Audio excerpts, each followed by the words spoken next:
এখানে হচ্ছে নেতাজির যে মেন বক্তব্য যে তোমরা আমায় রক্ত দাও, আমি তোমাদের স্বাধীনতা দেবো।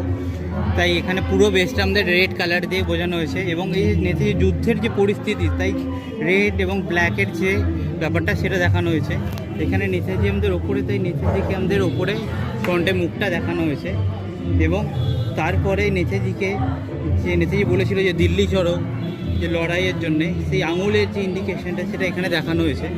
এরপরে হচ্ছে নেতাজি প্লেনটাকে যে কীরকমভাবে যে ধ্বংস করে ফেলে দেওয়া হয়েছিল, তাই এই জায়গাটা এরকমভাবে প্লেনটাকে দেখানো হয়েছে। এরপরে হচ্ছে চলে আসি নেতাজির আজাদিন কারেন্সি, যেটাকে সবার সামনে আসতে দেওয়া হয়নি এবং লুপ্ত হয়ে গেছে, সেটা হারিয়ে গেছে।